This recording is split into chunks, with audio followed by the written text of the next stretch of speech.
Good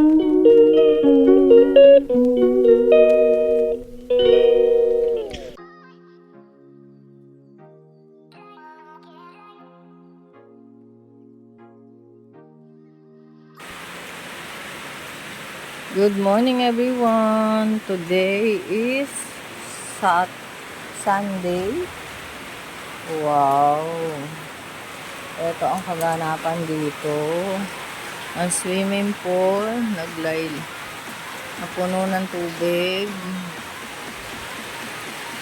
Tapos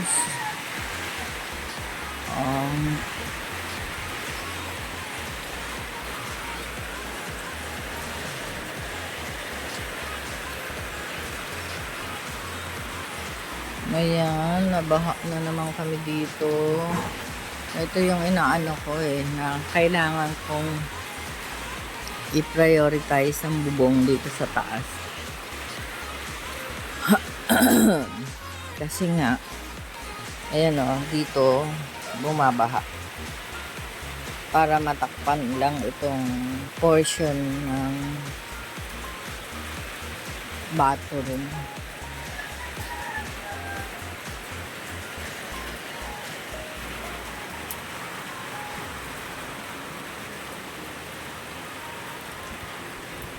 Ito, yan. Yung portion ng bathroom na yan. Kailangang matakpan dahil dyan na yung tubig. Pero the rest, wala naman. Hindi naman.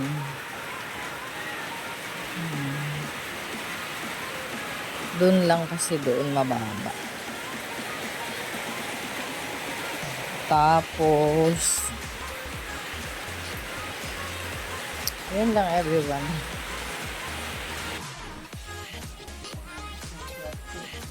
Ha? Oo, hindi naman dito natulog. Ay, nako. Good morning, inang.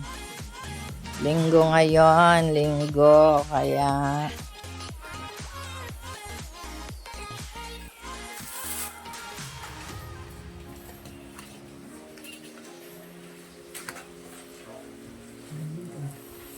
malamig nga. Yan naman ngayon. May bagyo kasi daw ngayon. Ayun, good morning everyone. Good morning everyone. Kahit naulan, mag-church ako. Tapos, done our breakfast with nanay. Yun. And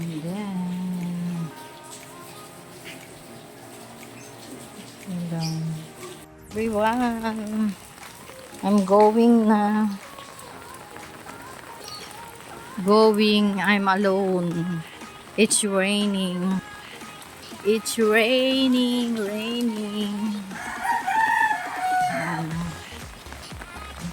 Pag nakasapatos ako, pilay-pilay ang lakad ko. Pero pag hindi naman, pag nakachinelas, hindi naman.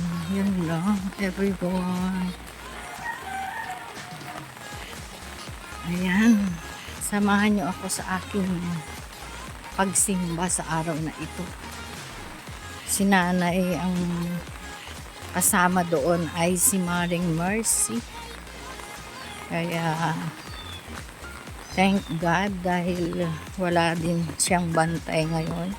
Kasi yung mga apo niya ay nag-overnight sa swimming. Yan, unexpected ang weather. Biglang nagkabagyo. Kaya, ayun, yung mga mag-swimming, tuloy pa rin ang swimming. Mas gusto nila yun. Yun lang. See you everyone later. Good morning everyone. Andito ako sa terminal. Walang bus. Terminal ng, tricycle. Ayan, okay na dito sa phase 3. Yung road. Pero dito, for sure, andun ang tricycle. Good morning, Pard! Saan ka galing? Wala ka na dadaanan dyan, tagil-tagil walang tricycle dito . Yun, sa gilid na gilid daw. Oh, may baha. Yeah, gilid na gilid nga. As, parang nakatagilid kahit yung tricycle. Yun lang. And later again. So, dati may pavement na natira dito. Sa kabilang side. Pero ngayon wala. Kaya wala talagang dadaan dito. Doon sa phase 3 meron. Ayan. Flooded. Flooded area nga yun dito. Ang payong.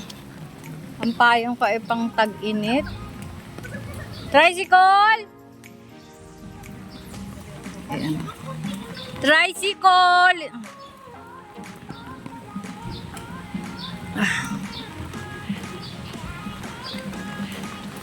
Yun din oh, flooded pa rin.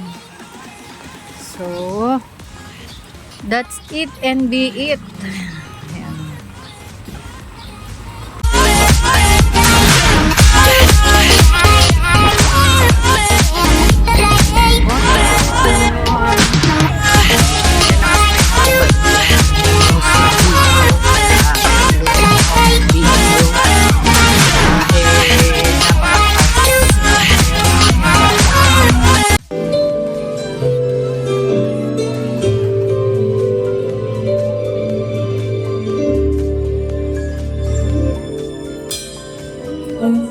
Awesome in this place, mighty God. You are awesome in this place, our Father. You are worthy of all praise. To you our lives relate. You are awesome in this place, mighty God. You are awesome in this place, mighty God. You are awesome in this place, Abba Father. You are worthy of our praise. To you our lives we raise. You are awesome in this place, mighty God. You are awesome in this place. Mga kapatid, tayo po ay dadako sa ating Sunday School. Praise the Lord. Malayo na po kayo makaupo mga kapatid. Amen. Praise God. Hallelujah. But the flesh is weak. Amen? Ang sabi mga kapatid, if you want to see daw how weak your flesh is, try praying for an entire hour. If you want to see how weak your flesh is, try praying for an hour. Amen. So, alam na natin sa mga sarili natin yan mga kapatid, kung sa tingin natin ay hindi natin pwede kayong lumuluhod mga kapatid. Pwede kayong tumayo lang at umawit mga kapatid. Damhin natin ang presensya ng Diyos mga kapatid sa mga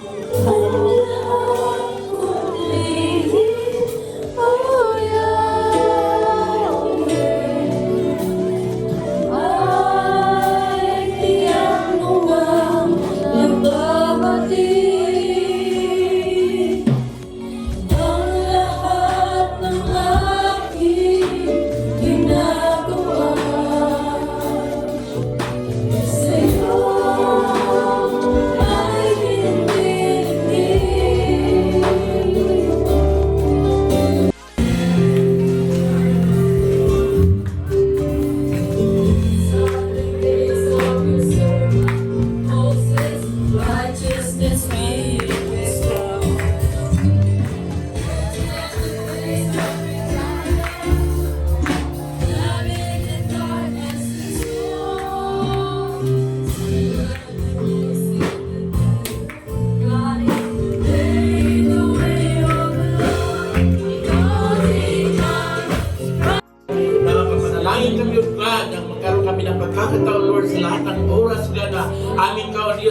patuloy na ikunik ang aming mga sarili sa iyo, Ama, sapagkat Lord, ikaw na yung Diyos God, kung wala ka, wala po kami mag-Lord. Salamat sa iyong biyaya at habang patuloy mo kami ingatan, binabayan sa lahat ng oras, sa lahat ng panahon. Salamat sa iyong katapatan ka, salamat sa iyong mga salita. Lord God, tulungan mo kami, Amo Diyos, hallelujah, sa aming buhay, God, mga anak, sa aming pamilya, bawat pamilya, God, narito, Diyos God, Lord, ang iyong mga salita.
Mga kapatid. Amen? Amen? Sino dito yung hindi na masyadong makapalakpak dahil sa lamig? Hallelujah! Dati mga kapatid, I believe, sobrang-sobra tayong naiinitan sa lugar na to. Amen? But truly, did the Lord bless us? Amen, mga kapatid? Binless tayo ng aircon, mga kapatid, for us to worship, mga kapatid, na hindi natin iniisip na tayo ay nangiinitan. Amen? Amen, mga kapatid. Hallelujah. That's why today, and how pleasant it is to dwell together, mga kapatid, in unity. Sama-sama tayo, mga kapatid. Magbigay ng papuri ng ating Panginoon. Hallelujah. Hallelujah. Sama-sama, purihin natin siya. Halika sama-sama, purihin natin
Again,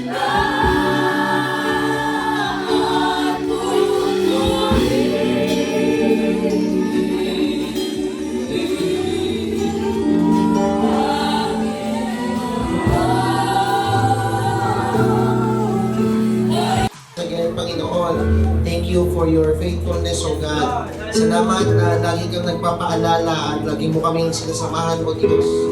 Lord, aming dalangin na sa umagang ito, katagpuin mo ang pangangailangan ng bawat isa, Panginoon. Ano mang kabigatan na aming nararamdaman, Panginoon, ay ikaw papawi, O Diyos. Lord, narito po ang aming mga visitors this morning, Panginoon.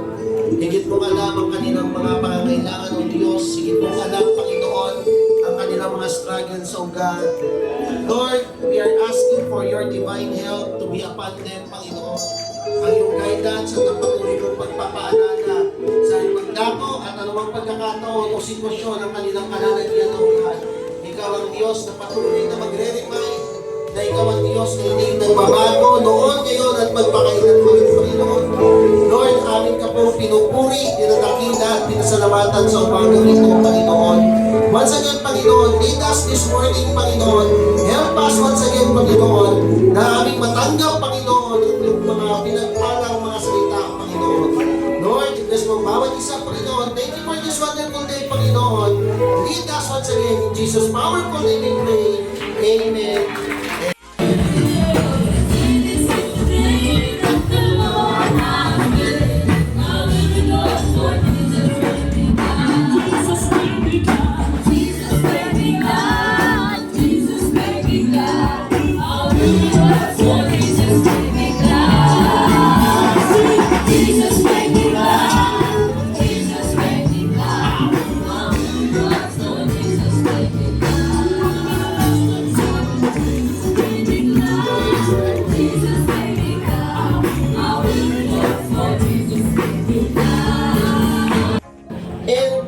In mine house, and prove me now, herewith saith the Lord of hosts, if I will not open the windows of heaven, and pour out the blessing, that there shall no be room enough to receive it.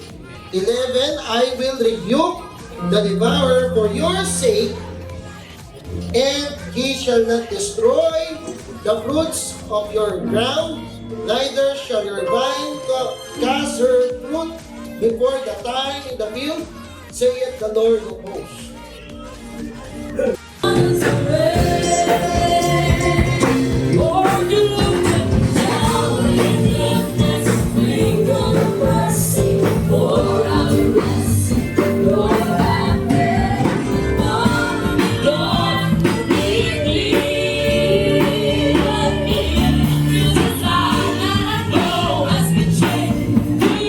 Of Ecclesiastes mga kabatid, chapter 3, verse 1 lang mga kabatid, and also Ecclesiastes chapter 3, verse 11. Okay? Chapter 3, verse 1, and also mga kabatid, verse 11. And the scripture says, to everything there is a season, and a time to every purpose under heaven. Ang sumulat nito mga kabatid, one of the wisest and very knowledgeable men, mga kabatid, in the history. Siya po ay si King Solomon, mga kabatid. Tinuturuan tayo patungkol sa landas po ng buhay. That to everything there is a season. Amen. I don't know what kind of season you are in today. It might be, hallelujah, nakaranas ka ng matinding mga difficult circumstances sa buhay. Pero mga kabatid, we have a God who is faithful enough to bless us. Amen. And also mga kabatid, Ecclesiastes 3:11, He has made everything beautiful in its time. Also, He has put eternity in their hearts, except that no one can find out the word that God does from beginning to end. This morning, mga kabatid, by the help of God, I will be preaching this morning on the topic that says, seasons of life. Ang mga panahon sa ating pong mga buhay, mga kabatid. Lord, kung nasa kawalan ka man ngayon, hindi habang buhay, nasa kawalan ka na. Kung may naramdaman ka man, hindi habang panahon, may naramdaman ka. Amen? Because there is no season will last forever. Come on, let us worship the Lord. Ay, ano bang season na meron ka? Pasalamatan mo ang Diyos.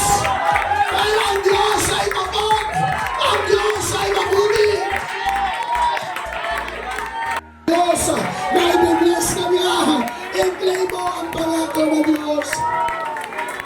Kung nangako ang Diyos, na pupuspusin ka niya. Pupuspusin ka ng Diyos. Come on, I hear it. You can speak with other tongues. As the Spirit gave you the utterance.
Hello everyone! Ito ang aking niluto ngayong dinner hanggang breakfast ni nanay.